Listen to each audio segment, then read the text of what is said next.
Praise the lord. మన ప్రభును రక్షకుడైన యేసుక్రీస్తు వారి అతి శ్రేష్టమైన పరిశుద్ధమైన నామములో మీకు నా హృదయపూర్వకమైన వందనాలు. మిమ్మల్ని ఈ విధంగా కలుసుకోవటాన్ని బట్టి చాలా సంతోషిస్తూ ఉన్నాను. ఈ సమయంలో పరిశుద్ధాత్మ దేవుడు నా హృదయంలో పెట్టిన కొన్ని ఆలోచనలను మీతో పంచుకోవాలని ఆశపడుతున్నాను. ఈ బైబిల్ గ్రంథాన్ని తెరిచినట్లయితే హెబ్రీయులకు రాసిన పత్రిక 10వ అధ్యాయం 37వ వచనం.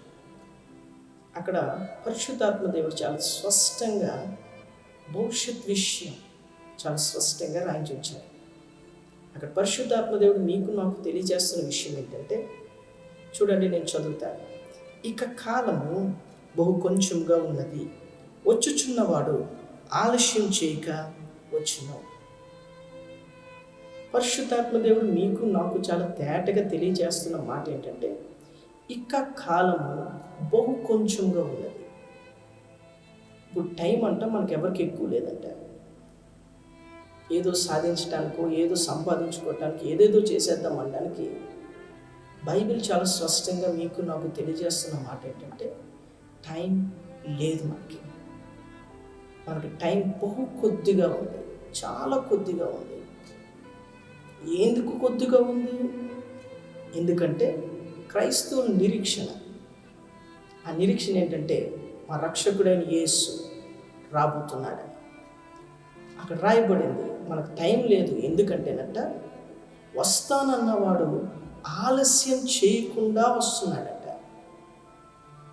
పరిశుద్ధాత్మ దేవుడు మిమ్మల్ని నన్ను హెచ్చరిస్తున్న మాట ఏంటంటే, ఇంకా మీకు కానీ నాకు కానీ ఎంజాయ్ చేయటానికి, ఈ లోకాన్ని అనుభవించడానికి, లోకాన్ని ప్రేమించడానికి, లేకపోతే ఏదో గొప్పవారు అయిపోవటానికి, ఏదేదో సాధించడానికి మీకు నాకు టైం లేదని పరిశుద్ధాత్మ దేవుడు చాలా స్పష్టంగా ఈ సమయంలో మిమ్మల్ని నన్ను హెచ్చరిస్తున్నాడు. ఏంట విషయం అంటే, రాబోతున్నాను, వస్తానని వాగ్దానం చేసినవాడు ఆలస్యం చేయకుండా రాబోతున్నాడట. ప్రియమైన సహోదరు, ఇప్పుడు ఒకవేళ నువ్వు ఇంకా బ్రతుకున్నావంటే, ఇప్పుడున్న మన కొద్ది సమయంలో మీకు నాకు ఉన్న ఒకే ఒక పని ఏంటో తెలుసా? ఆయన యొక్క రాకడ కొరకు సిద్ధపడటమే. చాలా కొద్ది సమయంలో మీరు నేను చేయవలసిన పని ఏంటంటే, యేసు ప్రభువు వచ్చినప్పుడు ఆయనతో పాటు ఎత్తబడటానికి మీరు నేను సిద్ధపడవలసిన సమయమే మనకు మిగిలి ఉంది. ఏదో సాధించే సమయం ఇప్పుడు ప్రస్తుతం కాదు మనది. ఏదేదో అయిపోవాలనుకోవడానికి కూడా ఇప్పుడు టైం కాదు మనది. ఇప్పుడున్న టైం వల్ల ఏంటంటే, వస్తానన్నవాడు వచ్చేస్తున్నాడు కాబట్టి సిద్ధపడే సమయం మనది. యేసు ప్రభువు చాలా స్పష్టంగా ఆయన రాకడ గురించి తాను చెప్తున్నారు. ఏమనంటే, లూకా సువార్త 24వ అధ్యాయం 43వ వచనం నుండి 51వ వచనంలో, లూకా సువార్త 12వ అధ్యాయం 39వ వచనం నుండి 40వ వచనం వరకు చాలా స్పష్టంగా తెలియజేస్తున్న మాట ఏంటంటే, దొంగ ఏ గడిలో వస్తాడో యజమానుడికి తెలియదు, అదేవిధంగా మనిషి కుమారుని యొక్క రాకడ కూడా ఉండబోతుంది అని యేసు ప్రభువు చాలా స్పష్టంగా సువార్తలో తెలియజేస్తున్నారు. అపోస్తులు కూడా తమ పత్రికల్లో ఈ విధంగానే రాసించారు. ఏమనంటే, దశలోనికి రాసిన మొదటి పత్రిక 5వ అధ్యాయం 2వ వచనంలో, అలాగే 4వ వచనంలో, అలాగే పేతురు గారు తన పత్రికలో 2వ పత్రిక, పేతురు రాసిన 2వ పత్రిక 3వ అధ్యాయం 10వ వచనంలో చాలా స్పష్టంగా ఏమని రాశారంటే, దొంగ వచ్చినట్లుగానే మనిషి కుమారు యొక్క దినం కూడా ఉండబోతుంది అని చాలా స్పష్టంగా పత్రికల్లో మనం చూస్తున్నాం. అది మాత్రమే కాదు, భవిష్యత్ గ్రంథమైన ప్రకటన గ్రంథంలో కూడా యేసు ప్రభువు ఈ మాటను చాలా క్లియర్గా రాయించారు. ప్రకటన గ్రంథం 16వ అధ్యాయం 16వ వచనంలో ఆయన అంటున్నారు, ఇదిగో నేను త్వరగా వస్తున్నాను, దొంగ వలె వస్తున్నాను. యేసు ప్రభువు తన రాకడిని దేనికి పోల్చుకున్నారంటే, ఒక దొంగ ఎలాగైతే వస్తాడో నేను కూడా అలాగే రాబోతున్నాను, నా రాకడ కూడా అలాగే ఉండబోతుంది అని యేసు ప్రభువు చాలా స్పష్టంగా తన రాకడ గురించి తెలియజేశాడు. ప్రియమైన సహోదరి, ఇప్పుడు మనకున్న టైం వల్ల చాలా కొద్ది సమయం, మనం సిద్ధపడవలసిన సమయం. ఎందుకంటే యేసు ప్రభువు చెప్పి రావట్లేదు, ఆయన వస్తాను అని చెప్పారు. ఆయన మనం అనుకోని గడియలో ఒక దొంగ ఎలాగైతే వస్తాడో అలాగే రాబోతున్నారు. ఆయన వచ్చే సమయానికి మీరు నేను ప్రియమైన సహోదరి దేవుని సంఘంగా, ఆయన భార్యగా మనల్ని మనం అలంకరించుకుని సిద్ధపడవలసిన సమయంలోనే మనం ఉన్నాం. ఈ లోకంలో అమితంగా అనుభవించే సమయం కాదు ఇప్పుడు ఇది. లోకంలో ఏదో పొందుకోవాలనుకునే సమయం కాదు ఇది. లోకంలో ఏదో సాధించాలనుకునే సమయం మాత్రం ఇది కాదు. ఇప్పుడు మీకు నాకున్న సమయం, దేవుని సంఘానికి ఉన్న సమయం ఏంటో తెలుసా? తనను తాను అలంకరించుకోవాల్సిన సమయం. ఆయన అనుకోని గడియలో రాబోతున్నాడు. ఈ సమయంలో కొన్ని నిమిషాలు అసలు దొంగ ఎలాగొస్తాడో మీతో మాట్లాడడానికి ఇష్టపడుతున్నాను. దొంగ ఎలాగొస్తాడండి? దొంగ మంచి బ్యాండ్ పెట్టుకుని వస్తాడంటారా? దొంగ చాలా నిశ్శబ్దంగా వస్తాడు. చాలా సైలెంట్గా వచ్చి తన పని ఏదో తను చేసుకుని వెళ్ళిపోతాడు. యేసు ప్రభువారి యొక్క రాకడ కూడా చాలా నిశ్శబ్దంగా ఉండబోతుంది. అది రహస్య రాకడ. ఆయన చాలా రహస్యంగా తన సంఘాన్ని తీసుకుని వెళ్ళిపోబోతున్నాడు. అందుకని బైబిల్లో ఇది ఎంత రహస్యంగా ఉండబోతుందంటే, బైబిల్ గ్రంథంలో రాయబడింది. మత్తయి సువార్త 24వ అధ్యాయం 40వ వచనంలో, లూకా సువార్త 17వ అధ్యాయం 34 నుంచి 37వ వచనం వరకు చాలా స్పష్టంగా యేసు ప్రభువు తెలియజేస్తున్నారు. ఎంత రహస్యంగా ఉండిపోతుందంటేనట, ఆ దినం ఇద్దరు ఒకే మంచం మీద పడుకుంటారంట. ఒకళ్ళు ఎత్తబడతారంట, ఒకళ్ళు విడవబడతారంట. ఇద్దరు స్త్రీలు ఒకే చోట తిరగలు విసురుతున్నారంట. ఒకళ్ళు ఎత్తబడుతున్నారంట, ఒకళ్ళు విడవబడుతున్నారంట. అలాగే ఇద్దరు పొలంలో ఉంటారంట. ఒకళ్ళు ఎత్తబడుతున్నారంట, ఒకళ్ళు విడవబడుతున్నారంట. ఒకసారి ఆలోచించండి, ఎంత సైలెంట్గా జరగబోతుందంటే, ఇద్దరు పక్క పక్కనే ఉంటారు కానీ పక్క వ్యక్తికి తెలియకుండా ఈ వ్యక్తి వెళ్ళిపోతున్నాడు. పక్క వ్యక్తికి తెలియకుండానే వ్యక్తి ఎత్తబడుతున్నాడు, ఇంకో వ్యక్తి విడవబడుతున్నాడు. యేసు ప్రభువారి యొక్క రాకడ, ఆ రహస్య రాకడ ఎలా ఉండబోతుందంటే, ప్రియమైన సహోదరుడు సహోదరి, సంఘం ఎత్తబడిపోతుంది. చాలా రహస్యంగా నిశ్శబ్దంగా సంఘం వెళ్ళిపోతుంది. బైబిల్లో రాయబడింది, ఆయనంట మధ్యాకాశంలోకి వచ్చి బూర ఊదుతారంట. ఆయన బూర ఊదినప్పుడంట మొట్టమొదటిగా సమాధుల్లో ఉన్న వాళ్ళు లేస్తారంట. పరిశుద్ధులు, మనకంటే ముందున్న పరిశుద్ధులందరూ లేపబడతారు. రెండవది, ఆయన యందు విశ్వాసం ఉంచిన మనల్ని మనం సిద్ధపరుచుకుని ఉంటే మనం రెండవది, మొట్టమొదటిగా పరిశుద్ధులు, మృతులైన ముందు పరిశుద్ధులు లేస్తారు. తర్వాత మనం బ్రతుకున్న బైబిల్ రాయబడింది. కొరింథీయులకు రాసిన మొదటి పత్రిక 15వ అధ్యాయంలో 42వ వచనం నుంచి చూస్తే అక్కడ రాయబడింది, మనం రెప్పపాట్లో మహిమాకాయాలుగా మార్చబడి ఆయన దగ్గరికి వెళ్ళిపోతామంట. ముందు మృతులు లేస్తారు ప్రథమ ఫలంగా. రెండవది, మనం మహిమాకాయాన్ని తలుచుకుని మనం తండ్రి దగ్గరికి వెళ్ళబోతున్నాం. అయితే అందరూ ఎత్తపడతారండి? లేదండి. బైబిల్లో రాయబడింది, మత్తయి సువార్త 24వ అధ్యాయం 31వ వచనంలో, దేవుడు అంట తన దూతల్ని బోరతో పంపిస్తాడంట. దేవుడు తన దూతలు బోరతో వస్తాయంట. వచ్చి నలుదిక్కుల నుండి, భూమి యొక్క తూర్పు పడమర ఉత్తర దక్షిణ నలుదిక్కుల నుండి తను ఏర్పాటు చేసుకున్న వారందరినీ కూడా దేవుడు తీసుకుని వెళ్ళిపోతాడంటే. ఎవరండి ఏర్పాటు చేయబడిన వాళ్ళు? ఇది కూడా ఒకసారి ఆలోచన. ఎవరు ఏర్పాటు చేయబడిన వాళ్ళు? బైబిల్ ఏర్పాటు చేయబడిన వారు ఎవరో బైబిల్లో యేసు ప్రభువు చాలా స్పష్టంగా ఒక ఉపమానాన్ని కూడా తెలియజేశారు. ఒక రాజుగారు అంటే తన కొడుకు వివాహం చేయబోతున్నాడంట. తన కుమారుడికి వివాహం చేయడానికి అనేక మందిని పిలిచాడు. అయితే చాలామంది రానని చెప్పి రకరకాల సాకులు చెప్పాడు. ఒకడు నేను పెళ్లి చేసుకున్నాను అన్నాడు. ఒకడు 5 జతలు ఎద్దులు కొనుక్కున్నాను అన్నాడు. ఇంకొకడు నేను పొలం కొనుక్కున్నాను అన్నాడు. రాజుగారికి చాలా కోపం వచ్చి తన పనివారిని, తన భటుల్ని ఏమన్నాడు తెలుసా? రాజవీధుల్లోకి వెళ్ళండి, మీకు ఎవరెవరు కనపడతారో వారందరినీ తీసుకుని వచ్చే నా కుమారుడు వివాహం అని చెప్పి ఆ యొక్క రాజుగారు తన భటులను పంపిస్తాడు. భటులు రాజమార్గానికి పోయి ఎవరెవరు కనపడ్డారో వారందరినీ తీసుకొచ్చేసారు. ఆ మార్గంలో ఎవరెవరు ఉంటారండి? అంగవైహీనులు ఉంటారు, సిద్ధపాటు లేని వాళ్ళు ఉంటారు, సరదాగా కూర్చునే వాళ్ళు ఉంటారు. మొత్తం రాజమార్గంలో ఎవరెవరు కనపడ్డారో వారందరినీ, అంగవైహీనుల్ని, అలాగే అడుక్కునేవారిని, అలాగే సిద్ధపాటు లేకుండా సరదాగా జాలీగా జీవితాన్ని గడుపుకుంటూ అందరినీ తీసుకుని వచ్చేసారు. పెండ్లి విందులో కూర్చోబెట్టారు భటులు.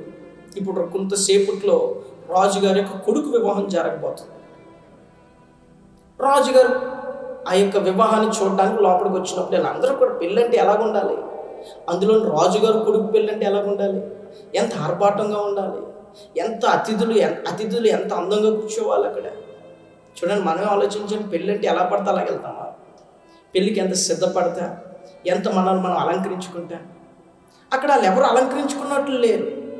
అందరూ కూడా ఏం చేశారో తెలుసా, తమకు నచ్చినట్లు కూర్చున్నారు. అక్కడ వస్త్రహీనులుగా ఉన్నారు, కొంతమంది మాసిపోయిన బట్టలతో, మురికి బట్టలతో అలా ఉంటే రాజుగారికి చాలా బాధేసింది. తనకు ఒక్కగానొక్క కొడుకు పెళ్ళి కాబట్టి రాజుగారు ఏం చేశాడంటే, బైబిల్లో రాయబడలేదు కానీ నేను ఊహిస్తున్నాను, రాజుగారు తన యొక్క మంత్రిని పిలిచి వచ్చిన వారందరికీ కూడా చక్కగా గ్రూమ్ చేయించి తర్వాత మంచిగా డ్రెస్ అందరికీ ఇప్పించాడండి, పెండ్లి వస్త్రాన్ని.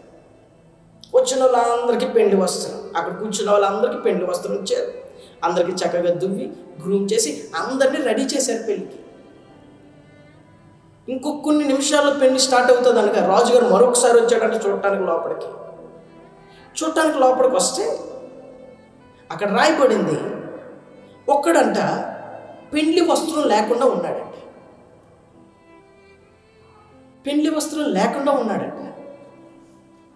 రాజుగారికి చాలా కోపం వచ్చేసిందట.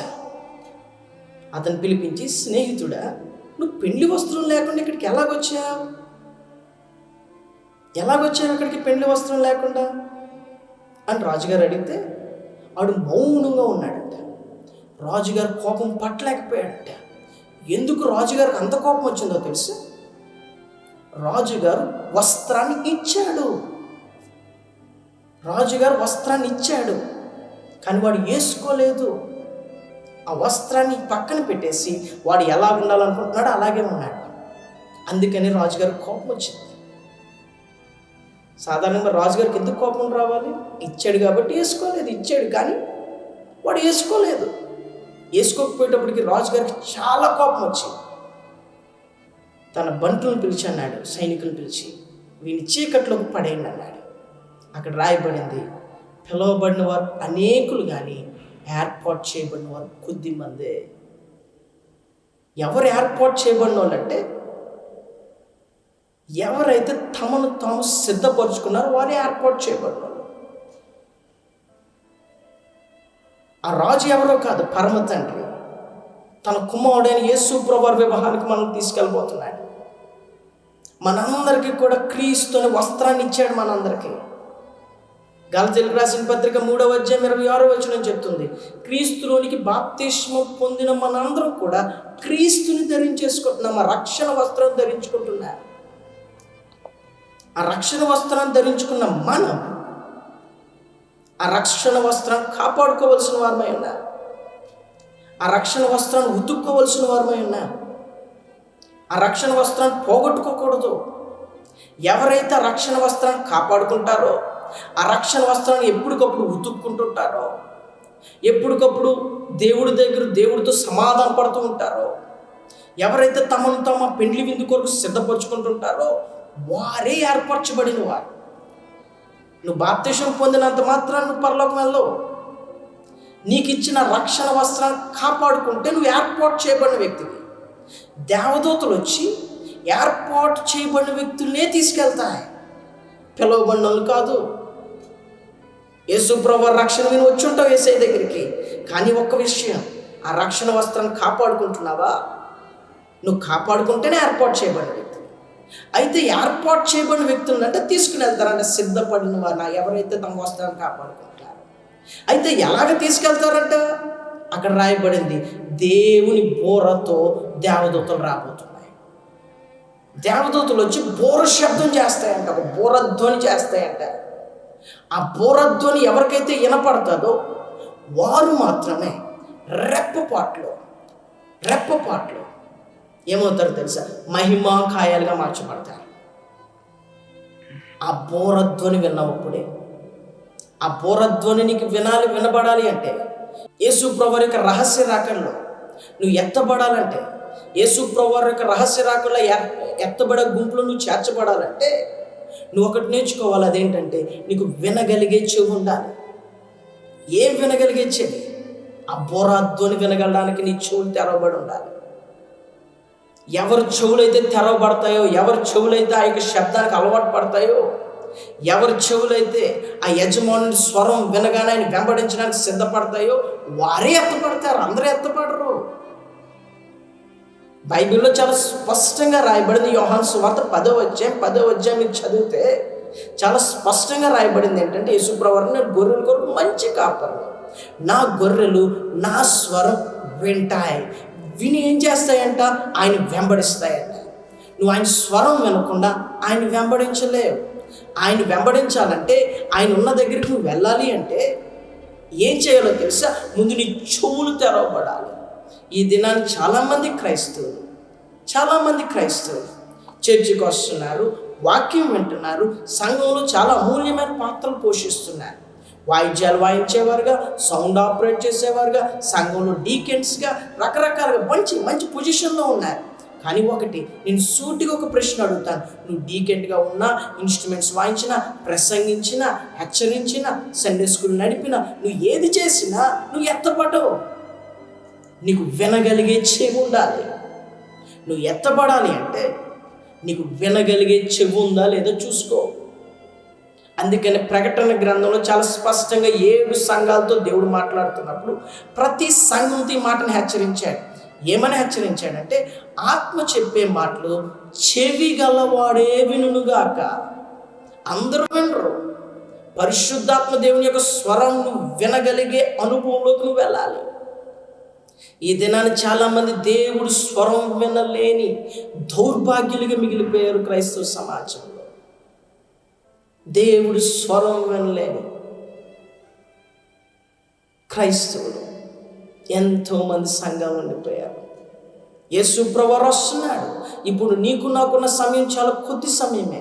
ఈ సమయంలోనైనా సరే నీ చెవులు తెరవబడునుగాక. ఆయన స్వరం వినడానికి నీ చెవులు వాడిక చేయబడునుగాక. సూటిగా ఒక్కసారి నిన్ను ప్రశ్నించుకో. ఒకవేళ యేసు ప్రభువు ఈరోజే వస్తే నువ్వు ఎత్తబడటానికి, ఆయన స్వరం వినడానికి, ఆ శబ్దం వినడానికి నీ చెవులు సిద్ధంగా ఉన్నాయా? ఆ స్వరం అందరికి వినపడదండి. ఎవరైతే ఏర్పాటు చేయబడ్డారో వాళ్ళకి వినపడుతుంది. ఎవరైతే తమ చెవులు వాడిక చేసుకున్నారో ఆయన స్వరం వినడానికి వారికే వినపడుతుంది. ఒక్కసారి ఆలోచించుకోండి. ఆయన స్వరం వినడానికి చెవులు వాడిక చేసుకున్నావా? ఆయన స్వరం విని ఎంతకాలం అయిపోయింది? క్రైస్తవుడిగా రక్షణ పొందిన తొలి దినాల్లో వినుంటావు దేవుడి స్వరాన్ని. ఇప్పుడు దేవుడి స్వరం నీకు వినపడుతుందా? దేవుడు నీతో మాట్లాడుతున్నాడా? ఆయన స్వరం నీకు అలవాటైందా? ఆయన స్వరం వినపడుతుందా నీకు? ఒక్కసారి ఆలోచించుకో. ఆయన మాట్లాడలేదనుకో, ఆయన మాట్లాడుతూనే ఉన్నాడు. ప్రతి ఉదయం ఆయన నీతో మాట్లాడతాడు, ప్రతి క్షణం నీతో మాట్లాడతాడు. దర్శనాలతో మాట్లాడతాడు, కళల ద్వారా మాట్లాడతాడు, సేవకుల ద్వారా మాట్లాడతాడు, వాక్యం ద్వారా మాట్లాడతాడు, ప్రవచనాల ద్వారా మాట్లాడతాడు, నీ మనసుల ద్వారా మాట్లాడతాడు, నీ ఆలోచన ద్వారా మాట్లాడతాడు. కానీ వినగలగడానికి నీ చెవు తెరవబడి ఉండకపోతే సహోదరుడా, సహోదరి, నువ్వు ఎత్తబడలే. ఎవరు ఏర్పాటు చేయబడిన వాళ్ళు తెలుసా? ఆయన స్వరం వినడానికి అలవాటు ఉన్న వాళ్ళు ఏర్పాటు చేయబడిన వ్యక్తులు. నువ్వు స్వరం వినబడకపోతే వచ్చావు, కూర్చున్నావు, వెళ్ళిపోయావు. తర్వాత శ్రమలు రాబోతున్నా, శ్రమల్లోనే ఉండిపోతావు. ఎందుకు ఈ దినాన్ని క్రైస్తవులు దేవుని స్వరం వినలేకపోతున్నారు? ఈ విషయం కూడా చాలా స్పష్టంగా మీరు గ్రహించాలి. నువ్వు దేవుని స్వరం వినలేకపోతున్నావంటే, ఒకవేళ దేవుడి స్వరం విని చాలా కాలం అయిపోయిందంటే దానికి ఒకటే కారణం. ఎందుకు దేవుడి స్వరం వినలేకపోతున్నావో తెలుసా? ఒకటే, మొదటిది, నీ హృదయం కఠినమైపోయి ఉండాలి. కఠినమైన హృదయం కలిగిన దేవుడి స్వరం వినలేదు. నీ హృదయం కఠినమైపోయిందేమో, అందుకని దేవుని స్వరం వినలేకపోతున్నాడు. బైబిల్లో ఒక జాతి ప్రజలు ఉన్నారు. వాళ్ళు ఎవరంటే ఇశ్రాయేలీలు అనే ప్రజలు. ఈ ప్రజలతో దేవుడు అంటున్నాడు, మీకు ఒక సంగతి తెలియజేస్తాను, నా మాట వినండి అని చెప్పి దేవుడు పిలుస్తున్నాడు. కీర్తనల గ్రంథం 81వ అధ్యాయం 8వ వచనంలో కనపడుతుంది. మీకు ఒక సంగతి తెలియజేస్తున్న మాట వినండి అని చెప్పి దేవుడు పిలుస్తుంటే వీళ్ళంట వినట్లేదంట. అందుకు దేవుడు ఏమంటున్నాడో తెలుసా? అయ్యో ఇశ్రాయేలు, నువ్వు నా మాట వింటే నీకెంత మేలు. ఎందుకు దేవుడి స్వరం వినలేకపోయారో అక్కడ రాయబడింది. ఎందుకు వినలేకపోయారంటే వారి యొక్క ఇశ్రాయేలీ ప్రజలు దేవుడి స్వరం ఎందుకు వినలేకపోయారంటే 10వ వచనం రాయబడింది, వారి యొక్క హృదయ కాఠిన్యం వల్ల వినలేకపోయారంట. వారి హృదయం కఠినమైపోయిందంటే, అందుకే దేవుడి స్వరం వినపడట్లేదు వాళ్ళకి. ఒకవేళ నువ్వు దేవుడి స్వరం విని ఎంతో కాలం అయిపోయింది, చాలా కాలం అయిపోయిందంటే, దేవుడి స్వరం ఇప్పటి వరకు నువ్వు వినలేదంటే ఒకటే కారణం, నీ హృదయం కఠినమైపోయి ఉండాలి, రాయిదేరిపోయి ఉండాలి నీ హృదయం. రాతి హృదయంతో దేవుడు మాట్లాడలేడు. దేవుడు మాట్లాడినా సరే రాతి హృదయం తీసుకోలేదు ఆ స్వరాన్ని. మీరు ఆలోచించండి, ఒక కుండపోతగా వర్షం రాయిల మీద బండల మీద పడితే ఏమవుతుంది? ఏమీ అవ్వదు. అదే వర్షం ఒక మట్టి నేల మీద పడితే ఏమవుతుంది? మెత్తగా అయిపోతుంది. ఆ నీరుని పీల్చుకుంటుంది, ఆ నీరు అబ్జర్వ్ చేస్తుంది. అదే వర్షం రాయి నేల మీద పడితే పీల్చుకుంటుందా? రాయి అబ్జర్వ్ చేస్తుందా వాటర్ని? లేదు. ఈ దినాన్ని అనేక మంది దేవుడి స్వరం ఎందుకు వినలేకపోతున్నారంటే, దేవుడు మాట్లాడకుండా లేడు, ఆయన మాట్లాడుతున్నాడు. ఆయన మాట్లాడుతూనే ఉన్నాడు. మన దేవుడు మాట్లాడే దేవుడు, కానీ నీకు వినపడట్లేదు ఆ స్వరం అంటే కారణం ఒకటే, నీ హృదయం రాయి అయిపోయి ఉండాలి.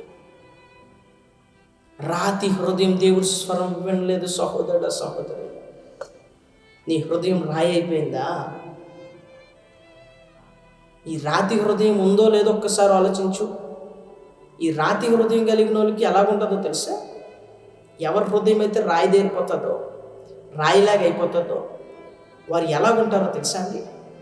పాపం చేసినా వారికి పాపం అనిపించదు. అది ఇంకా అదే రాయి దేరిపోయిన హృదయం, అది కఠినమైన పోయిన హృదయం. అది ఇంకా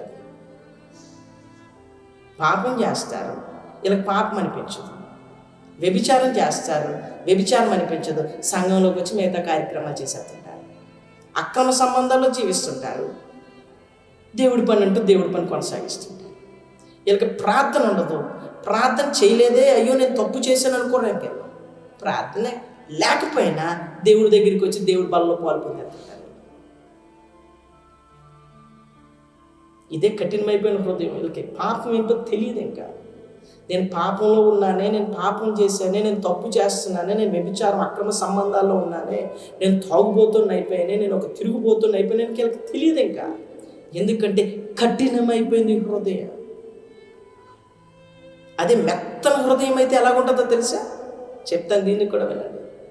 ఎవరి హృదయం అయితే మెత్తగా ఉంటుందో, ఒక కొత్త హృదయం, ఒక నూతన హృదయం ఎవరికి కలుగుతుందో వాళ్ళకి వాళ్ళ అనుభవం ఎలాగుంటుందో తెలుసా? ఇది అందరికీ కలుగుతుంది, కలిగే ఉండాలి. ఇది ఎప్పుడు కలుగుతుందో తెలుసా? మనం మొట్టమొదటిగా మారు మనసు పొందామే, ఆ తొలి దినాల్లో జరిగిన అనుభవం ఇది. ఎలాగుంటుందో తెలుసా? చిన్న పొరపాటుకి గంట ఏడుస్తాం దేవుడి పాదాల దగ్గర. ఇలా నడుచుకుంటూ వెళ్తున్నా, సినిమా పోస్టర్ కనపడింది ఆ పక్కన. సినిమా పోస్టర్ అనుకోకుండా చూసేసిన, ప్రభా నన్ను క్షమించు ప్రభా, నన్ను క్షమించు ప్రభా, నన్ను క్షమించు ప్రభా. ఎక్కెక్కి ఏడ్చిన అనుభవాలు ఉంటాయి నీకు. ఉన్నది కదా? ఉన్నదా? ఉన్నది. ఎప్పుడో తెలుసా? తొలి దినాల్లో. అప్పుడు దేవుడి స్వరం నీతో డైరెక్ట్గా మాట్లాడిన అనుభవం కూడా ఉంది. అప్పుడు నీకు ఒక తొందరపడి ఒక బూతు మాట వచ్చిందంటే ఆ రోజు నువ్వు ఎంత ఏడ్చుని ఉండేవాడివో. ఏ రోజైనా ప్రార్థనలు చేయవలసిన టైం చేయకుండా త్వరగా ముగించేసి ఉండుంటే ఆ రోజు నీకు మనసు అస్సలు బాగుండేదే కాదు. ఎందుకో తెలుసా? అది కొత్త హృదయం, అది తొలి దినాలు. క్రైస్తవ జీవితం ప్రారంభించిన తొలి దినాల్లో ఉండే అనుభవం ఇదే. ఈ కొత్త హృదయం ఉన్నప్పుడు రాను రాను ఈ హృదయం రాయిదేరిపోతుంది కదా. సినిమా హాల్కి వెళ్ళిపోయి సినిమాలో చూసేనివ్వండి, సారా దుకాణం దగ్గరికి వెళ్ళి సారా తాగినివ్వనివ్వండి, అక్రమ సంబంధాలు జీవించనివ్వండి, వీళ్ళకి ఇంకే చలనం ఉండదు. ఎవరో తెలుసా? రాయిదేరిపోయిన హృదయం కలిగి. నీ హృదయం రాయిదేరిపోయిందేమో, రాతి హృదయం అయిపోయిందేమో. అందుకనే దేవుని స్వరం వినలేకపోతున్నా. దేవుడి స్వరం అందుకని కనపడట్లేదు.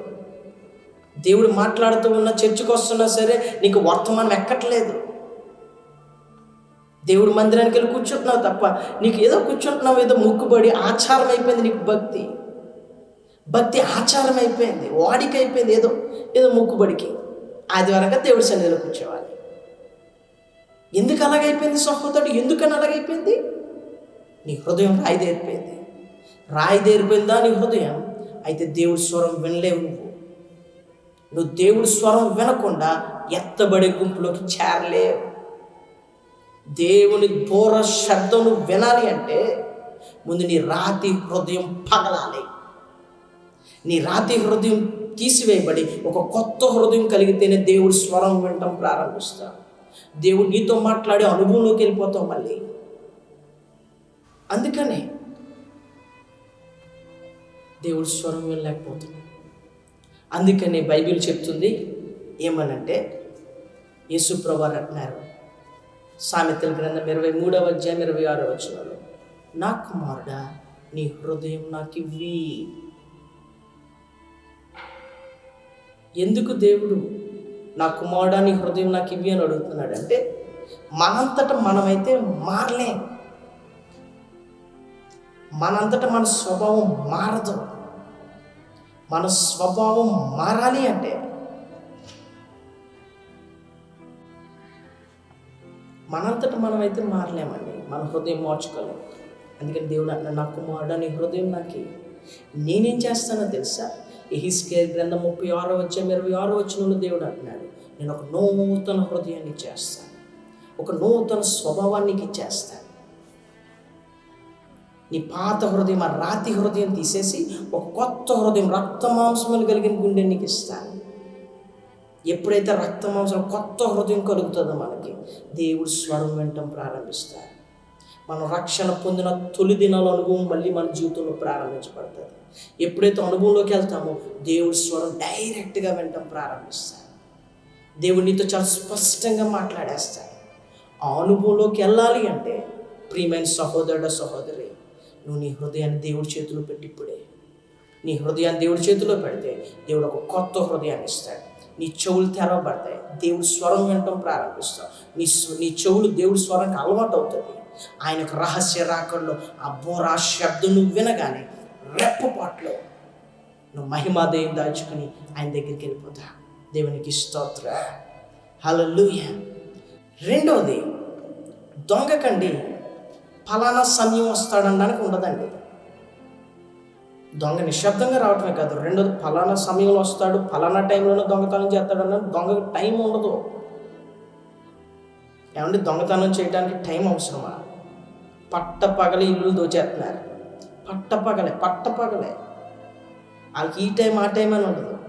అదేవిధంగా యేసు ప్రభువారు అన్నారు, ఆయన రాకడ కూడా ఎలా ఉండబోతుందంటేనంట, మార్కు సువార్త 13వ అధ్యాయం 35వ వచనం నుండి 37వ వచనం వరకు చూస్తే అక్కడ రాయబడింది, యజమానుడు ఏ గడిలో వస్తాడో పని వారికి తెలియదు. ఆయన రాత్రి అందు రావచ్చు, లేకపోతే పొద్దు గుంకిన తర్వాత రావచ్చు, తెల్లవారినప్పుడు రావచ్చు, కోడి కూసిన తర్వాత రావచ్చు. ఆయన ఎప్పుడు వస్తాడో అతని ఇష్టం, యజమానుడి ఇష్టం. అయితే ఆయన వచ్చే టయానికి, యజమానుడు వచ్చే టయానికి పనివారు ఏం చేయాలో తెలుసా? మెలకువగా ఉండే కనపడాలి.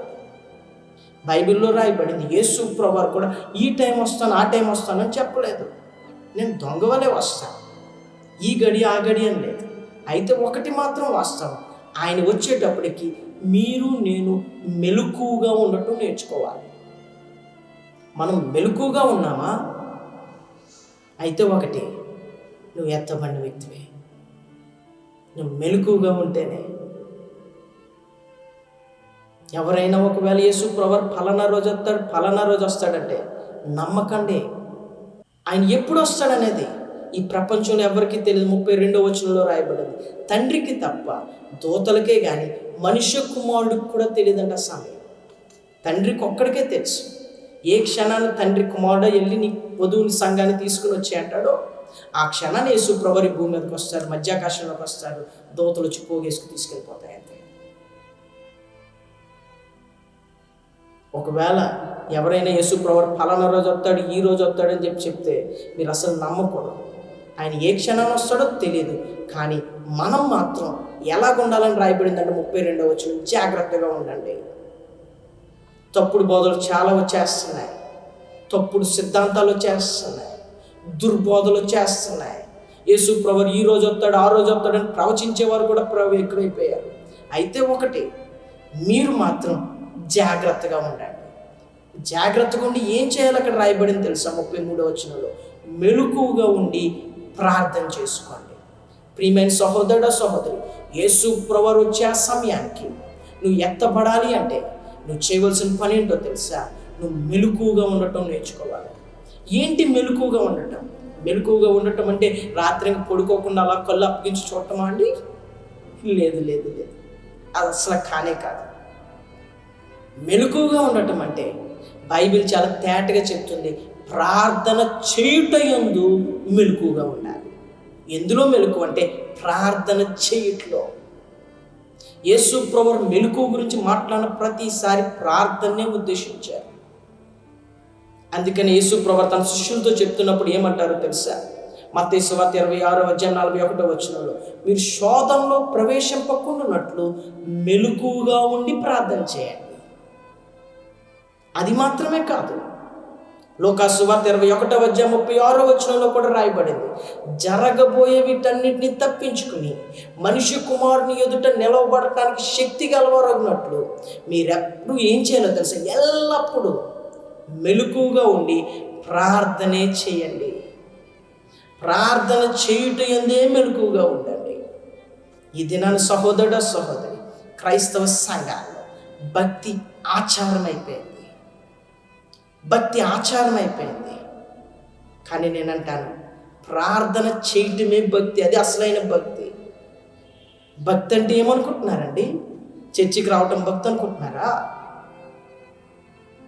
బైబిల్లో ఒక వ్యక్తి ఉన్నాడు, అతని పేరు దానియేలు. దానియేలు అంటే దినానికి 3 మారు ప్రార్థన చేసేవాడట. అందుకని రాజు ఏమన్నాడో తెలుసా? దానియేలు, నువ్వు అనుక్షణం భక్తి చేసే నీ దేవుడు ఏం చేశాడు నీకు? అతను ఏం చేస్తున్నాడు? భక్తి అంటే ప్రార్థన చేసుకుంటున్నాడు. అదే అతని భక్తి, దానియేలు భక్తి. ప్రార్థన చేయటమే భక్తి. ఈ దినానికి ప్రార్థనా జీవితం ఉందా అండి? ప్రార్థన చేసుకుంటున్నావా? ఎక్కడ ప్రార్థన చేస్తున్నా? ఎక్కడ ప్రార్థన చేస్తున్నా? ఒకసారి ఆలోచించుకో. ప్రార్థనా జీవితం ఉందా? ఎంత సమయం అసలు ప్రార్థనలో గడపగలుగుతున్నావు నువ్వు? ఈ దినాన్ని చాలామంది సమాజంలో ప్రార్థన చేసి శాస్త్రులు పరిశీలనలాగా అయిపోయారు. సంఘానికి వస్తేనే స్తోత్రం స్తోత్రం అంటారు వీళ్ళు. వ్యక్తిగతంగా ఇంట్లో వాళ్ళకి స్తోత్రం స్తోత్రం ఉండదు. ఇంకా మందిరానికి వస్తేనే ప్రార్థన. పాస్టర్ గారు ప్రార్థన చేయడానికి అవకాశం అయితే అప్పుడే ప్రార్థన. మైక్లో అయితేనే ప్రార్థన. అందరి ముందు కనపడేలాగా ప్రార్థన. నీకు రహస్య ప్రార్థన ఉందా అండి? నువ్వు రహస్యంగా ప్రార్థన చేస్తున్నావా? నీకు రహస్య ప్రార్థన జీవితం ఉందా? ఒకసారి ఆలోచించుకో. యేసు ప్రభువు ఏమన్నారు తెలుసా? మీరు శాస్త్రుల్లాగా పరిశీలనలాగా ప్రార్థన చేయకండి, అది వేషధారణ. మీరేం చేయాలో తెలుసా? ఒక గదిలోకి వెళ్ళి తలుపులు వేసుకొని ప్రార్థన చేయండి. రహస్యంగా ప్రార్థన చేయండి. రహస్యమందు ప్రతిఫలం ఇచ్చే దేవుడు మీకు రహస్యంగానే ప్రతిఫలం ఇస్తాడు. రహస్యంగా నేను చూచి నువ్వు ప్రార్థన చేయటం చూచి రహస్యంగా నువ్వు ప్రతిఫలం పొందాలంటే నీకు రహస్య ప్రార్థన ఉండాలి. ఈరోజు నేను సూటిగా అడుగుతున్నాను, రహస్య ప్రార్థన ఉందా? గదిలోకి వెళ్ళిపోయి తలుపు వేసుకొని గంటలు దేవుడి పాదాల దగ్గర గోజాడే అనుభవంలోకి వెళ్ళావా? ఎప్పుడైతే నీకు అలాంటి ప్రార్థన అనుభవంలోకి వెళ్తావో నువ్వు మెలకువగా ఉన్న క్రైస్తవుడివి, లేకపోతే నిద్రపోతున్న క్రైస్తవుడివి. నువ్వు మెలకువగా ఉన్న క్రైస్తవుడిగా ఉండాలంటే నీకు రహస్య ప్రార్థన ఉండాలి. జవహర్లాల్ నెహ్రూ మొట్టమొదటి ప్రధానమంత్రి గారు ఏమన్నారో తెలుసా? క్రైస్తవులను ఉద్దేశించి, క్రైస్తవులు సింహాలే కానీ ఏ సింహాలో తెలుసా? నిద్రపోతున్న సింహాలు. నిజమే. ప్రార్థన లేని ప్రతి క్రైస్తవుడు కూడా ఒక చచ్చిపోయిన క్రైస్తవుడు, నిద్రపోతున్న క్రైస్తవుడు అని బైబిల్ చెప్తుంది.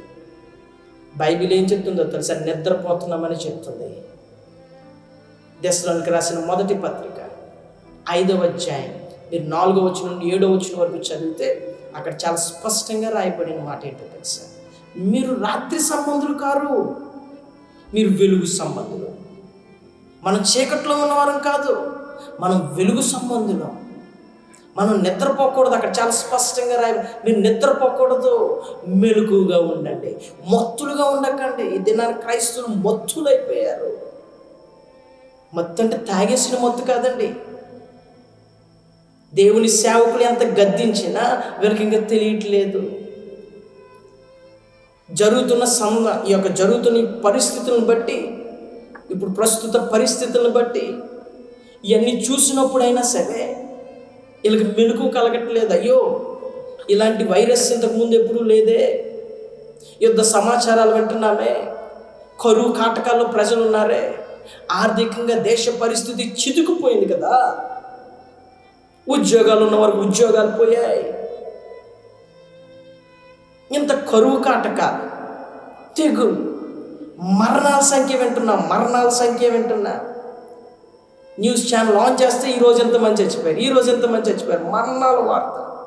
ఇవన్నీ వింటున్నప్పుడైనా సరే నువ్వు ప్రార్థన చేసుకోవట్లేదంటే నువ్వెవరివో తెలుసా? నిద్రపోతున్న క్రైస్తవుడు కాదు, నిద్రపోతున్న క్రైస్తవుడు మాత్రమే కాదు, మత్తులో ఉన్న క్రైస్తవుడు. నీకు ఇంకా తెలియట్లేదు, మత్తులో ఉన్నా. మందిరానికి వస్తున్నావు కానీ నీకు అర్థం కావట్లేదు, దేవుని రాకడ సూచనలు నీకేం అర్థం కావట్లేదు, తెలియట్లేదు. ఇంకా ఏదో సంపాదించాలి, ఏదో సాధించాలి, ఏదేదో చేసేయాలి, ఈ లోకాన్ని ఇంకా అనుభవించాలి, ఎంజాయ్ చేయాలి లోకాన్ని. ఇదే స్థితిలో ఉన్నావంటే ఒకటే గుర్తుంచుకో, అదేంటంటే నువ్వు మత్తులో ఉన్నా, నువ్వు నిద్రపోతున్నా. ఇప్పటికైనా మేలుకో, ఇప్పటికైనా నిద్రమాను, ఇప్పుడైనా రహస్య ప్రార్థన చేయి, ఇప్పుడైనా తలుపులు వేసుకుని కొన్ని గంటలు దేవుడి సన్నిధిలో గడుపు. రోజుకి కొన్ని గంటలు దేవుడి సన్నిధిలో గడపగలిగితే సహోదరుడు సహోదరి, నీకు దేవుని సేవకుడిగా నేను చెప్పగలను, నువ్వు మెలుకుంటున్నావు.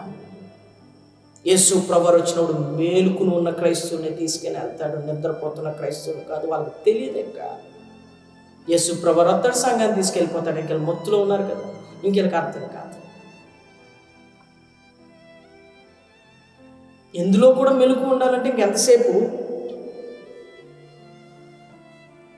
ఎందులో మెలుకు ఉండాలి తెలుసు? ఇంకెంతసేపు కొంతమంది అండి ప్రార్థన అంటే తలుపు వేసుకుని ఎంతసేపు, ప్రవ్వా నాకు అది, ప్రవ్వా నాకు ఇది, ప్రవ్వా నాకు అది, ప్రవ్వా నాకు ఇది చేయి, ప్రవ్వా నన్ను దీవించు, మా భర్తను దీవించు, నా భార్యను దీవించు, నా పిల్లల్ని దీవించు, వీళ్ళకి ఉద్యోగాలే, ఇది అది, ఇంకెంతసేపు అడగటమే తప్ప. చిన్నపిల్లల ప్రార్థనే, చిన్నపిల్లలు చూడండి, చిన్నపిల్లలు ప్రారంభ ప్రార్థన, ప్రభా మా అమ్మని దీవించు, మా నాన్నని దీవించు. ఇంక ఇదే ప్రార్థన ఎదిగే కొద్ది కూడా క్రైస్తవులకి.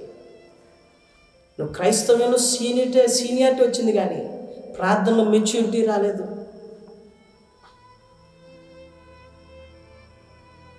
నువ్వు మెచ్యూర్డ్ క్రైస్తవుడిగా ప్రార్థన చేయాలంటే బైబిల్ చెప్తుంది అన్నిటికంటే ముఖ్యంగా తిమోతికి రాసిన మొదటి పత్రిక 2వ అధ్యాయం మొదటి 2 వచనాల్లో రాయబడింది. అన్నిటికంటే ముఖ్యంగా నువ్వేం చేయాలో తెలుసా? మనుషులందరి కొరకు ప్రార్థన చేయాలి, రాజుల కొరకు ప్రార్థన చేయాలి, అధికారుల కొరకు ప్రార్థన చేయాలి, ప్రభుత్వాల కొరకు ప్రార్థన చేయాలి. అప్పుడు ఏమవుతుందో తెలుసా? నీ భక్తి సంపూర్ణమవుతుంది, నీ భక్తిలో సంపూర్ణమవుతావు, నీ ప్రార్థనా జీవితం సంపూర్ణమవుతుంది.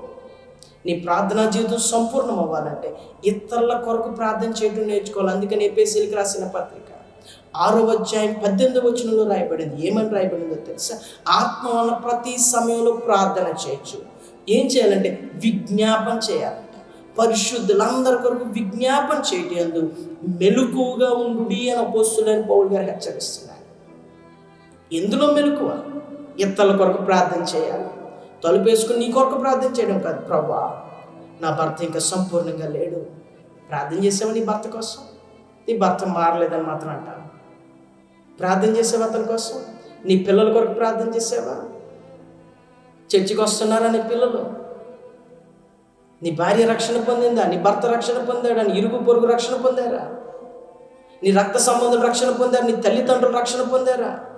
నీ గ్రామస్తుల కొరకు ప్రార్థన చేస్తున్నావా? ఏది? నువ్వు నీ గ్రామస్తుల కొరకు, నీ కుటుంబం కొరకు, నీ వీధిలో వారి కొరకు, నీ దేశం కొరకు నువ్వు ప్రార్థన చేయకపోతే నువ్వు ఒక నిద్రపోతున్న క్రైస్తవుడే. ప్రస్తుత పరిస్థితులు ఆలోచించు. ప్రస్తుతం దేశ పరిస్థితులు బాగోలేదు. నువ్వు ప్రార్థన చేయి, ప్రార్థనలో మెలకుగా ఉండు, ప్రార్థన చేయట్లో మెలకుగా ఉండు. నువ్వెప్పుడైతే ప్రార్థన చేయటం ఎందుకు మెలకుగా ఉంటావో సహోదరుడు సహోదరి, యేసు ప్రభువు ఏ క్షణాన్ని వచ్చినా నువ్వు ఎత్తబడే గుంపులో చేర్చబడతా, ఆ ఎత్తబడే సంఘంలో చేర్చబడతా. నమ్మితే గట్టిగా ఒకసారి స్తోత్రం చెప్పుదా. హల్లెలూయా. ఇంకొక విషయం కూడా చెప్పాలనుకుంటున్నాను. దొంగ వచ్చాడు, రహస్యంగా వచ్చాడు, అనుకోని గడియలో వచ్చాడు. మూడోది వచ్చిన తర్వాత దొంగ అండి ఏది పడితే తీసుకెళ్ళండి. వచ్చి ఒక డస్ట్బిన్నో లేకపోతే ఒక చిన్న కర్రో చీపురో తీసుకుని వెళ్తాడు అనుకుంటున్నారా? లేదు లేదు లేదు. దొంగ వచ్చాడంటే ఏం తీసుకెళ్తాడో తెలుసా? విలువైనవే తీసుకెళ్తాడు, విలువైనవే తీసుకెళ్తాడు. పనికి మాలినవి తీసుకెళ్ళాం. పనికి మాలినవి దొంగకు అనవసరం, అది అక్కర్లేదు. పనికి మాలినవి దొంగకి. యేసు ప్రభువు వచ్చినప్పుడు కూడా యేసు ప్రభువు పనికి మాలిన క్రైస్తవుని తీసుకెళ్ళడం, విలువ లేని క్రైస్తవుని ఆయన ఏం చేసుకుంటాడు? తీసుకెళ్ళి విలువైన వ్యక్తుల్ని తీసుకెళ్తాడు. ఎవరైతే తమ ఘట్టాన్ని కాపాడుకుంటారు. ఏ డాగు, మచ్చ, కలంక అట్టిది మరి ఏదీ లేకుండా పరిశుద్ధంగా నిష్కలంకంగా ఉంటారు. అట్టి క్రైస్తవుని తీసుకెళ్తాడు దేవుడు. చాలామంది విలువ అంటే ఎందులో ఎత్తుక్కుంటారో తెలుసా? చదువులు ఎతుకుతున్నారు విలువని. బాగా చదువుకుంటే ఎందులో వెతుకుతున్నారో తెలుసా? విలువని చదువులో. బాగా చదువుకుంటే విలువ అనుకుంటున్నారు. చదువుకున్న వాళ్ళకి విలువిస్తుంది సమాజం, కరెక్టే. డబ్బు ఉన్న వాళ్ళకి విలువిస్తుంది, ఆస్తిపాస్తులు ఉన్న వారికి విలువిస్తుంది, పెద్ద కులస్తులకు విలువిస్తుంది, అందగాలికి విలువిస్తుంది,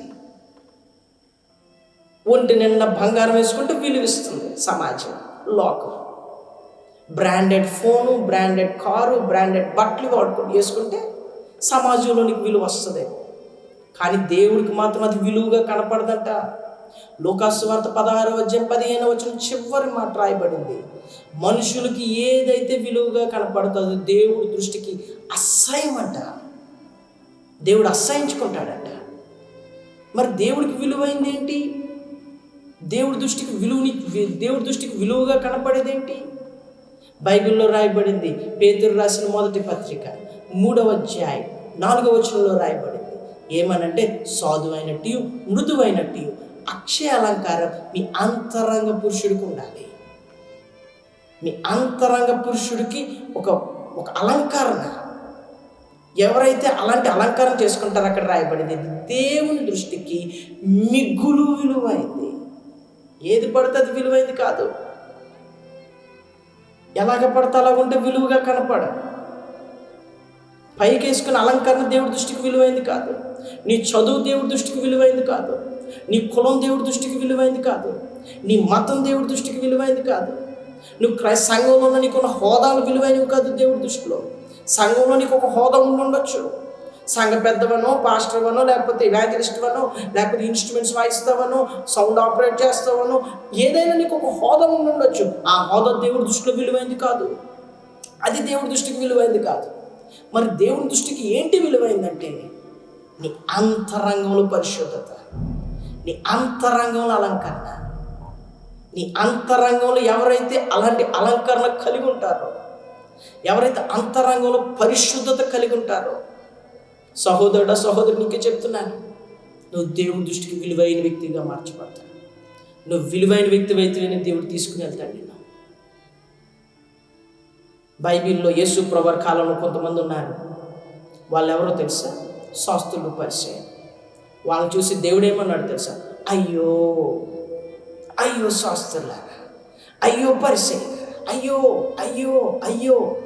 ఎందుకు అయ్యో అన్నాడో తెలుసా? వారంట గిన్నె వెలపట్టే కడుపుతారంట, కానీ లోపల కడగరంటే. వెలపట్టే బయటే కడుగుతారంట, లోపల కడగరంట. అందుకని వీళ్ళని చూసి దేవుడు ఏమన్నాడు తెలుసా? మీరు సున్నం కొట్టిన సమాధులు. సమాధి చూడండి, బయటికి ఎంత చక్కగా పెయింట్ వేసినా, పాలరాతితో చేసినా, ఏం చేసినా, పెద్ద సిలువ పెట్టి ఏం చేసినా లోపల కొంపే కదా. కుళ్ళిపోయిన దేహమే కదా, దుమ్ములు ఎముకలే కదా లోపల. పైకి ఎంత చేస్తే లోపల బాగుంటుందనా? యేసు ప్రభువారు వారిని ఏమన్నారు తెలుసా? మీరు సున్నం కొట్టిన సమాధి, మీరు గిన్నె వెలపటే కడుగుతారు తప్ప లోపల కడగరు. ప్రియమైన క్రైస్తవుడా, సహోదరి, నీ పరిశుద్ధ జీవితం ఎలాగుంది? నువ్వు పైకి పరిశుద్ధంగా కనపడుతున్నావేమో సంఘంలో, అయ్యి బాబోయ్ ఈ అబ్బాయి అండి చాలా మంచోడు అండి, కరెక్టే, నువ్వు మంచోడు అవచ్చు, పైకి కాదు, లోపల ఎలా ఉన్నావు? లోపల ఎలా ఉన్నావు? నీ అంతరంగం ఎలాగుంది? పైకి నువ్వు ఎలాంటి అలంకరణ చేసుకున్నా, ఎంత మంచోడు అని పేరు, నువ్వు లోపల బాగోకపోతే దేవుడికి అస్సలు నచ్చవు. దేవుడు అలాంటి జీవితాన్ని చూసి అసహించుకుంటాడంట. అందుకని బైబిల్లో రాయబడింది, సమూయేలు గ్రంథంలో దేవుడు అంటాడు సమూయేలుతో, సమూయేలు, మనుషులు పై రూపాన్ని లక్ష్య పెడతారు. అవును, మనుషులకి పై రూపమే కావాలి, పై రూపం ఎలాగున్నదో చూస్తారు. సమూయేలు అలాగే చూశాడట. కానీ దేవుడు అన్నాడు, పై రూపాన్ని నేను లక్ష్య పెట్టను, నేనేం చేస్తాను తెలుసా? హృదయాన్ని చూస్తాను, అంతరంగాన్ని చూస్తాను. నువ్వు పైకి ఎవరివైనా సరే, నువ్వు పైకి ఎలాంటి వ్యక్తివైనా సరే, నీ హృదయం బాగోకపోతే యేసు ప్రభువు వచ్చినప్పుడు ఎత్తబడవు. సహోదరుడా, సహోదరి, సంఘంలో మంచి వాయిస్తో పాటలు పాడుతూ ఉండొచ్చు, మంచి మంచి ప్రసంగాలు చేస్తూ ఉండొచ్చు, మంచిగా సంగీతం వాయిస్తూ ఉండొచ్చు. నువ్వు క్రైస్తవ మినిస్ట్రీలో లేకపోతే క్రైస్తవ సంఘంలో మీడియా వర్క్లో ఉండొచ్చు, మీడియా మినిస్ట్రీ చేస్తూ ఉండొచ్చు, టెక్నికల్ వర్క్ అంతా నీకు తెలిసి ఉండొచ్చు.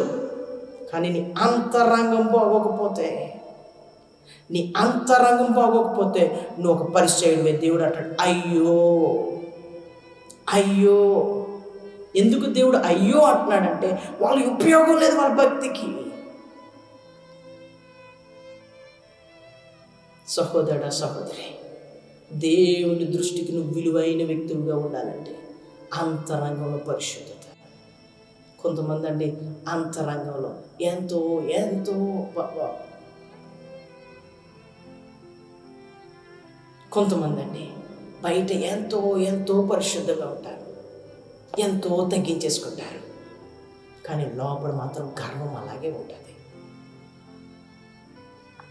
కొంతమంది అండి పైకి కన్ను కూడా పైకెత్తరు, బుర్ర పైకి ఎత్తనే ఎత్తరు, కానీ లోపల మోహం, లోపల మోహం. కొంతమంది పైకి నవ్వుతూ praise the Lord brother, praise the Lord sister, లోపల అసూయ, ద్వేషం, పగ, కోపం, అసమాధానం. ఈ అంతరంగంలో బైబిల్లో చాలా స్పష్టంగా రాయబడిన దేవుడు అంట హృదయంలోని యథార్థత చూస్తున్నాడంట. బైబిల్లో రాయబడిన యథార్థ హృదయులు బలపరచడానికి యెహోవా కను దృష్టి లోకమందంతటా సంచారం చేస్తుంది. దేవుడు అంటే అంతరంగంలోనే సత్యాన్ని కోరుతున్నాడంట. నీ లోపల ఎలాగున్నా, ఆదివారం తెల్ల బట్టలు వేసేసుకుంటుండొచ్చు, తెల్ల బట్టలు సమర్పించుకుని ఉండొచ్చు, నువ్వు లోపల ఎలాగున్నా. పైకి కొంతమంది అండి ఎంతో అవతల వ్యక్తి దగ్గర చాలా బాగా మాట్లాడతారు, అదే వ్యక్తి పక్కకి వెళ్ళగానే చాలా ఘోరంగా మాట్లాడేవారు ఉన్నారు. వీళ్ళెవరో తెలుసా? అంతరంగంలో బాగోలేని క్రైస్తవులు, అంతరంగంలో స్వస్థత లేని క్రైస్తవులు. యేసు ప్రభువు వచ్చినప్పుడు మన అంతరంగంలోని స్వస్థత చూడాలని ఆశపడుతున్నాడు, మన అంతరంగంలో మార్పును చూడాలని ఆశపడుతున్నాడు. నీ హృదయం ఒకవేళ చాలా ఘోరంగా ఉందేమో, బైబిల్లో చాలా స్పష్టంగా కొన్ని మాట రాయబడింది. హృదయం అంట ఘోరమైన వ్యాధి కలగట. పైకి బాగానే ఉన్నట్టు అనిపిస్తున్నాను, నీ హృదయం ఘోరమైన వ్యాధితో ఉందేమో. ఎయిడ్స్ కంటే, కరోనా కంటే చాలా డేంజరస్ వ్యాధి లోపల ఉంది నీకు. నువ్వు ఇప్పటికైనా నీ హృదయాన్ని పరిశోధించుకోకపోతే, నీ అంతరంగాన్ని చూసుకోకపోతే, నీ అంతరంగాన్ని చూసుకోకపోతే, నీ లోపల నువ్వు బాగు చేసుకోకపోతే జాగ్రత్త. దేవుని సేవకుడిగా నేను హెచ్చరిస్తున్నాను. ఈ సమయంలో వాక్యం వింటున్నాను. నువ్వు సూటిగా నిన్ను పరీక్షించుకో. యేసు ప్రభువు వస్తే ఎత్తబడే స్థితిలో ఉన్నావా? నీకున్న టైం, ఇప్పుడు నీకు ఇవ్వబడిన టైం ఎంజాయ్ చేయటానికి కాదు. ఇప్పుడు నువ్వు అనుభవిస్తున్న ఈ సమయం, ఇప్పుడు నీ కొద్ది సమయం, బహు కొద్దిగా ఉన్న ఈ సమయం ఏదేదో సాధించేయటానికో, ఏదేదో అయిపోవటానికో కాదు, గొప్పోడు అయిపోవటానికో, పేరు పొందేయటానికో కాదు. ఇప్పుడు నీకున్న ఈ కొద్ది సమయం సిద్ధపడటానికి. ఇప్పుడు నీకు నీ కొద్ది సమయం, నీ కఠినమైన హృదయాన్ని దేవుడి చేతిలో పెట్టి ఒక నూతన హృదయం పొందుకోవటానికి. ఇప్పుడు నీకున్న కొద్ది సమయం నీ భక్తిలో సంపూర్ణమవి మెలకువ పొందుకోవటానికి, ప్రార్థనలో మెలకువ తెచ్చుకోవటానికి, ఒక రహస్య ప్రార్థన చేసుకుని ఒక ప్రార్థనాపరుడిగా నువ్వు మారటానికి ఇప్పుడు నీకున్న సమయం. ఇప్పుడు నీకున్న కొద్ది సమయం ఎందుకో తెలుసా? నీ అంతరంగ పురుషుని అలంకరించుకోవాల్సిన సమయం. దేనత్వంతో అలంకరించుకోవాలి, సాత్వికంతో అలంకరించుకోవాలి. నీ అంతరంగ పురుషుని ప్రేమ, సంతోషం, సమాధానం, దీర్ఘశాంతం, దయాలత్వం, మంచితనం, విశ్వాసం, సాత్వికం, ఆశా నిగ్రహంతో, ఆ నమ్మకంతో లోపల అలంకరించుకోవాల్సిన సమయం ఇది. నీకు ఆత్మఫలాలు లోపల ఫలించవలసిన సమయం నీకు. ఇప్పుడు వరకు నీ పరిస్థితి ఘోరంగా ఉంది. ఈరోజే, ఇప్పుడే ఒక మంచి సమయాన్ని కేటాయించుకో. ఉపవాసం దేవుడి దగ్గర ఉపవాసం. నీ హృదయం ఒకవేళ యేసు ప్రభువు వస్తే నీకు ఎత్తబడలేనట్టు నీకు అనిపిస్తే ఇంకేం తొడుగు చేయకు, ఉపవాసం ఏం చేస్తుందో తెలుసా? శరీరాన్ని నలగొట్టేస్తుంది. ఈ కఠినమైన హృదయం పగలగొట్టేస్తుంది. ఈ కఠినమైన హృదయాన్ని పగలగొట్టేస్తుంది ఉపవాసం. ఈ కఠినమైన హృదయాన్ని. అది మాత్రమే కాదు, నీ ఆత్మను ఉజ్జీవింపజేస్తుంది. నీ అంతరంగ పురుషుడు బలం పొందుకుంటాడు. నీ అంతరంగ పురుషుడు నూతన అలంకరణతో అలంకరించబడతాడు. డాగు, మచ్చ, కలంక మట్టిది ఏది లేకుండా మహిమ గల వ్యక్తిగా నువ్వు అలంకరించబడతావు. నీ అంతరంగ పురుషుడు ఉపవాసం ద్వారా. ఉపవాసం చేయి. ఒక 3 రోజులు ప్రతిష్ఠించుకో, 10 రోజులు ప్రతిష్ఠించుకో, లేకపోతే ఒక 15 రోజులు ప్రతిష్ఠించుకో, 21 రోజులు ప్రతిష్ఠించుకో, 40 రోజులు ప్రతిష్ఠించుకో. నువ్వు ఎలాగైనా దేవుని రాకడ, రహస్య రాకడలో నువ్వు ఎత్తబడాలంటే నువ్వు ఏర్పాటు చేయబడిన గుంపులోకి వెళ్ళు. ఇప్పుడు ఆ రక్షణ పొందేనని సంతోషపడకు. ఆ రక్షణ వస్త్రాన్ని కాపాడుకో. ఆ రక్షణ వస్త్రాన్ని ఉతుక్కో.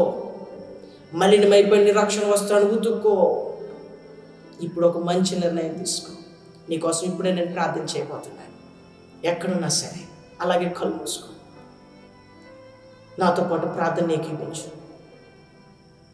నేను ఇప్పుడే నీ కొరకు ప్రార్థన చేస్తాను. దేవుని ఏర్పాటు చేయబడిన గుంపులో చేరుస్తాడు.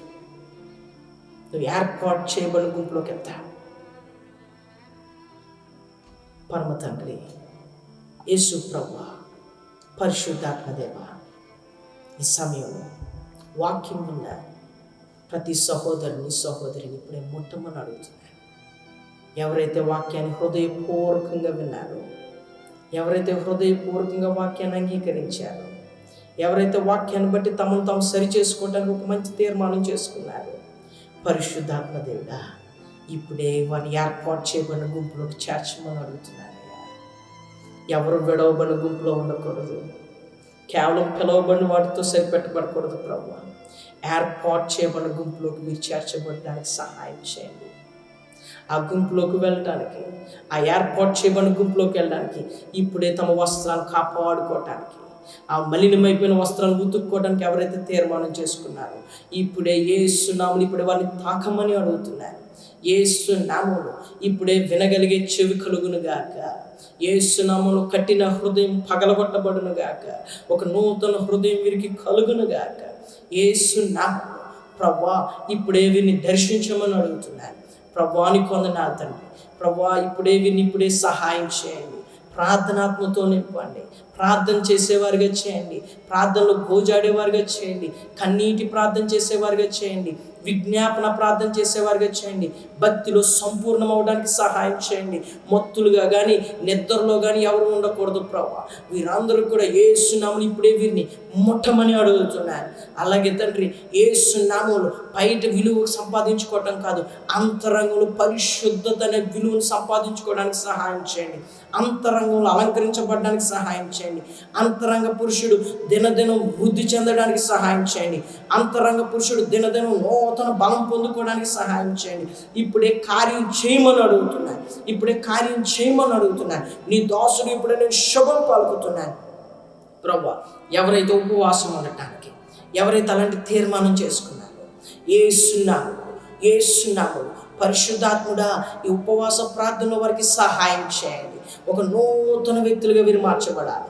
ఏ క్షణాన్ని వచ్చిన ఎత్తబడే ఆ గుంపులోకి, ఆ సిద్ధపాటు అనుభవంలోకి యేసు నామములో వీరిని నడిపించమని అడుగుతున్నాను.